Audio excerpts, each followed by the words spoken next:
مولاي صل وسلم دائما ابدا على حبيبك خير الخلق كلهم۔ سامعین اکرام، انسان کی کامیابی کا راز، یہ ہمارا آج کا موضوع ہے، یعنی انسان کس طریقے سے اپنی زندگی میں کامیابی حاصل کر سکتا ہے اور یعنی دنیا میں ایک اچھی زندگی گزار کے یہ آخرت میں کس طریقے سے کامیاب ہو سکتا ہے۔ اس بارے میں یہ ایک نقطہ نوٹ کر لیں سامعین کرام کہ انسان کی کامیابی کا راز اللہ تعالیٰ نے اپنی بندگی میں رکھ دیا ہے۔ انسان کی کامیابی کا راز اللہ کی عبادت میں ہے۔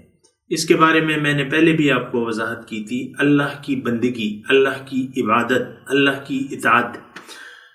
تھوڑی سی اس کی میں وضاحت یہ کر رہا ہوں کہ دیکھیں، اللہ تعالیٰ نے انسانی زندگی کی کامیابی کا طریقہ بہت آسان رکھ دیا ہے۔ انسان کو اللہ تعالیٰ نے دنیا میں بھجوایا ہے اور اس کو ایک عرصہ حیات مہیا کیا ہے، جو بھی ہے آپ کے سامنے 60 سال ہے، 70 سال ہے، جو بھی ہے۔ اب یہ زندگی، یہ پیدائش سے لے کر قبر تک یہ زندگی گزارے گا۔ اگر اس نے یہ زندگی اللہ کی ہدایات کے مطابق گزاری، عین مطابق، تو پھر یہ کامیاب ہو جائے گا۔ یعنی اگر اس نے اپنی خواہش کے برعکس اللہ کی ہدایات کے مطابق زندگی گزاری تو یہ کامیاب ہو جائے گا۔ عام طور پہ ہم اس بات کو اہمیت نہیں دیتے، صرف دین کی چند باتوں پر ہم نے تکیہ کیا ہوا ہے، وہ نماز، روزہ، حج، زکوٰۃ کو ہم دین کہتے ہیں۔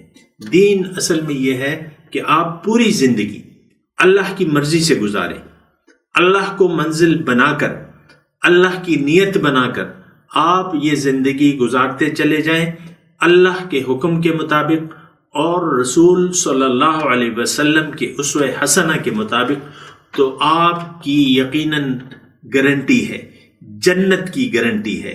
اللہ تعالیٰ آپ سے راضی ہو جائے گا، آپ کا نفس مطمئنہ بن جائے گا، اور آپ جب جائیں گے آخرت میں تو آپ کو وہاں بہت بڑا ویلکم کہا جائے گا۔ سلام قولا من رب الرحیم، رب کی طرف سے سلام علیکم طبتم فادخلوها خالدین، فرشتوں کی طرف سے، ہر طرف سے سلامتی ہوگی، اور آپ جو ہے اللہ کی قرب کی جگہ جنت میں اللہ تعالیٰ اس میں آپ کو جگہ دے گا، اور انتہائی یعنی ایسی نعمتیں آپ کو وہاں دے گا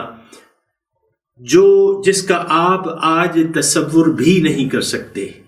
اور جنت کی جو اصل نعمت کیا ہے، اصل نعمت، بلکہ میں آپ کو یہ بتاؤں کہ جنت ہے کیا۔ جنت اللہ کے قرب کی جگہ کا نام ہے، اللہ کا قرب اور اللہ کی ملاقات اور دیدار رب، اس کا نام کیا ہے؟ جنت۔ باقی نعمتیں تو جو بھی ہیں وہ ہوں گی اور اللہ تعالیٰ کی طرف سے ہوں گی، لیکن جو اصل نعمت ہے جنت کی وہ ملاقات ہے، اور اس کا جو تذکرہ ہے وہ قرآن میں بہت واضح طور پہ ہے۔ اور ان الذین لا یرجون لقاءنا، وہ جو لوگ میری ملاقات کی امید نہیں رکھتے، وردوا بالحیات الدنیا، اور دنیا کی زندگی پر راضی ہو گئے، واطمأنوا بها، اور اس پر یہ خوش ہیں، مطمئن ہیں، اور والذین هم عن آیاتنا غافلون، اور جو زندگی گزارنے کے بارے میں ہمارے احکامات سے غافل ہے، ان کا ٹھکانہ جو ہے جہنم ہے۔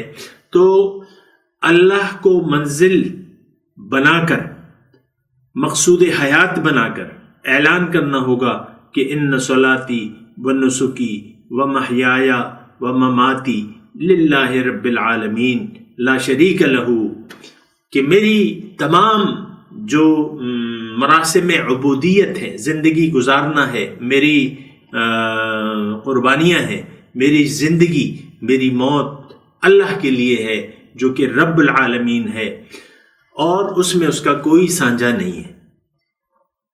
یعنی بندگی میں اللہ کا کوئی سانجا نہیں ہے، اور یہ باتیں جو ہیں یہ غور کرنے کی ہیں. وما علینا الا البلاغ. مولاي صل وسلم دائما أبدا على حبيبك خير الخلق كلهم.